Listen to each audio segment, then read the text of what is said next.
हरे Krishna students, कल हम लोगों ने अपनी प्रोनाउन की क्लास में डिस्ट्रीब्यूटिव प्रोनाउन और इंडेफिनिट प्रोनाउन किए थे। उसके साथ साथ ही रेसिप्रोकल प्रोनाउन भी कर लिया था, जो कि छोटा सा ही था। और आज हम रिफ्लेक्सिव और एम्फेटिक प्रोनाउन देखते हैं, और यदि इसके बाद में टाइम बचता है तो रिलेटिव भी आज ही शुरू करते हैं। आइए देखते हैं reflexive pronoun and emphatic pronoun. Reflexive समझ लीजिए आप इस वर्ड से ही रिफ्लेक्शन। रिफ्लेक्शन किसकी ओर करेगा? मान लीजिए आप जा रहे हैं, एक सीधा सा एग्जांपल है, आप चल रहे हैं तो आपका रिफ्लेक्शन होता है, इसको परछाई बोलते हो आप लोग। तो परछाई आपको ही तो रिफ्लेक्ट कर रही है, बस वही चीज यहां ध्यान रखनी है। रिफ्लेक्शन में यहां भी रिफ्लेक्शन है। रिफ्लेक्शन किसका है? सब्जेक्ट का रिफ्लेक्शन होगा, वो अब आगे पढ़ेंगे हम तो समझ में आ जाएगा। और अगली चीज है एम्फेटिक प्रोनाउन। एम्फेटिक का मतलब होता है, एम्फेसाइज का मतलब होता है किसी चीज पर जोर देना, बल लगाना, किसी बात को बल लगा करके कहना, जोर लगा करके कहना, वो एम्फेटिक प्रोनाउन होगा। शकल में अगर फेस देखेंगे आप रिफ्लेक्सिव का और एम्फेटिक का, तो दोनों में कोई अंतर नहीं है। थोड़ा सा डिफरेंस बस यूज से ही क्लियर होता है कि यूज पर डिपेंड करता है कि ये रिफ्लेक्सिव प्रोनाउन है या एम्फेटिक प्रोनाउन है। तो जनरली इनकी हम फॉर्मेशन देखते हैं पहले। तो फॉर्मेशन सिंगुलर पर्सनल प्रोनाउन यदि आपका है, यदि आपका पर्सनल प्रोनाउन सिंगुलर है तो आपने उसमें क्या जोड़ देना है? सेल्फ जोड़ देना है। एग्जाम्पल देखिए, आई सिंगुलर होता है, मैंने वो प्रोनाउन की टेबल में बताया हुआ है आपको पहले, पर्सनल प्रोनाउन की टेबल में, तो उस पर आप देखेंगे तो मालूम पड़ेगा। I, myself, he singular pronoun है, हिमसेल्फ, सी सिंगुलर प्रोनाउन है, हरसेल्फ, यू ऐसा प्रोनाउन है उस टेबल में आप देखेंगे जो कि सिंगुलर में भी यूज होता है और प्लूरल में भी यूज होता है।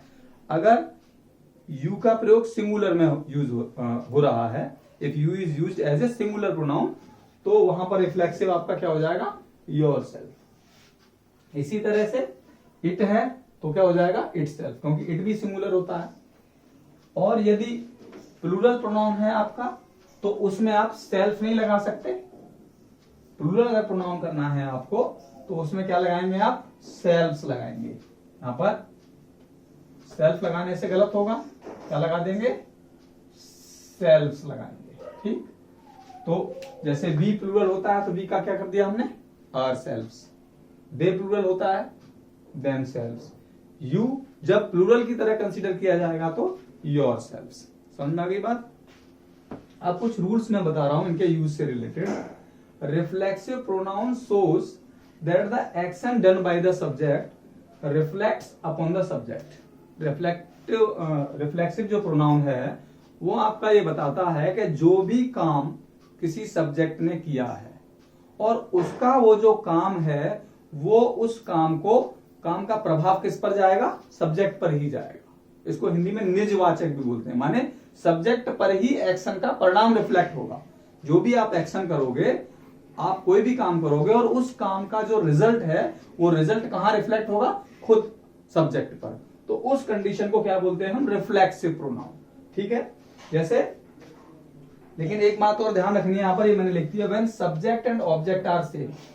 एक जनरल बात है, जब सब्जेक्ट और ऑब्जेक्ट आपका सेम होगा तो ऑब्जेक्ट की जगह पर आप रिफ्लेक्सिव प्रोनाउन का यूज कर देंगे।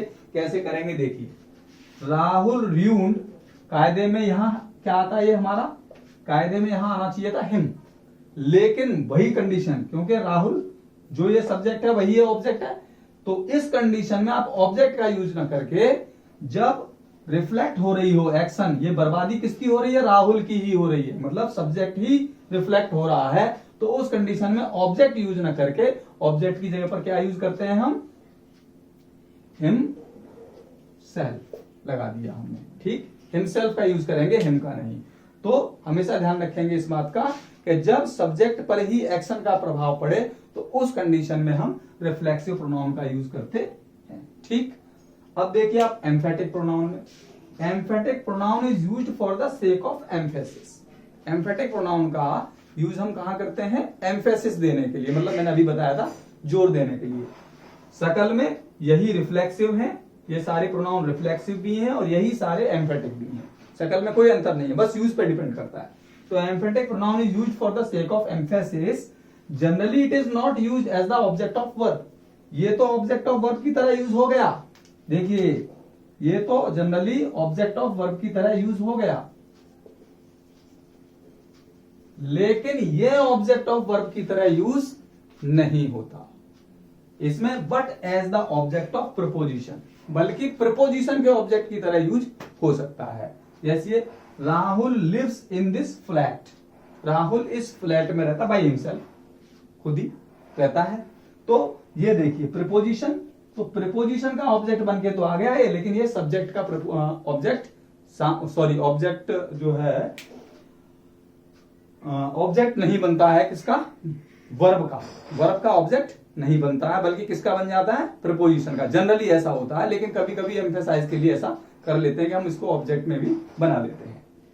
दूसरी बात देखिए, सब्जेक्ट प्लस रिफ्लेक्सिव, सगल एक ही है, और सब्जेक्ट के तुरंत बाद अगर ये वाले प्रोनाउन यूज हो जाएं तो वो एम्फेटिक बन जाते हैं। जैसे I myself saw her, I myself saw her, तो देखिए यहां पर भी, लेकिन यहां पर ऑब्जेक्ट अलग है, ऑब्जेक्ट अलग है। देखिए जब यहां देखिए आप, राहुल के साथ ऑब्जेक्ट वही है, हिम, राहुल के लिए हिम यूज हो रहा है, यहां ऑब्जेक्ट हर है, मतलब डिफरेंट ऑब्जेक्ट हो गया। उस कंडीशन में ध्यान रखिएगा आप कि माई सेल्फ का यूज जो हो रहा है आई के साथ जो हो रहा है, यहां पर भी ये एम्फेटिक प्रोनाउन है, मैंने खुद उसे देखा। यानी वैसे भी अगर आप देखोगे तो ये स्वयं के अर्थ में यूज होता है, इसका हिंदी में देखोगे तो स्वयं के अर्थ में, और यहां अपने आप को का अर्थ होता है। जैसे राहुल ने अपने आप को ही बर्बाद कर लिया, खुद को बर्बाद कर लिया, लेकिन यहां मैंने खुद उसे देखा या मैंने स्वयं उसे देखा। एक दो रूल और है, अभी इसका आगे करते हैं उससे।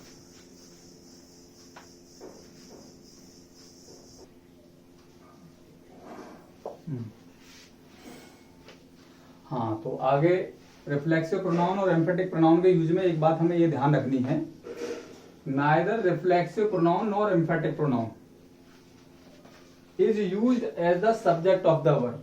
कभी कभी लोग क्या करते हैं कि सिर्फ माई सेल्फ लगा करके सेंटेंस शुरू कर देते हैं, तो माई सेल्फ या हिम सेल्फ या हर सेल्फ या देम सेल्फ, कोई भी रिफ्लेक्सिव प्रोनाउन वर्ब के सब्जेक्ट के रूप में अकेला यूज नहीं हो सकता, अकेले इसका यूज नहीं करना है। My self saw her in the park, ये सेंटेंस गलत हो गया, समझे। पूरा कब होगा, जब इसके साथ आप सब्जेक्टिव केस का पर्सनल प्रोनाउन डालेंगे तब। जैसे I myself, he himself, she herself, they themselves, you, और समझेगा आई बात। तो जब तक इसके साथ पर्सनल प्रोनाउन सब्जेक्टिव केस का नहीं आएगा तब तक इसको आप सही नहीं मान सकते। तो हमेशा ध्यान रखेंगे, रिफ्लेक्सिव प्रोनाउन या एम्फेटिक प्रोनाउन कभी भी अकेले आकर के सब्जेक्ट का काम नहीं कर सकता, इसको अपने साथ में सब्जेक्टिव केस का पर्सनल प्रोनाउन चाहिए होता है, ठीक।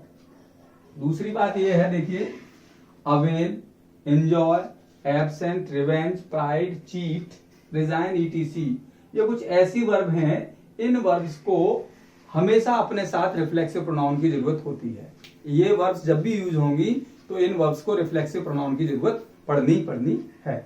जैसे I enjoyed myself in the party, I enjoyed me नहीं हो सकता, माई सेल्फ लगाना पड़ेगा, ठीक।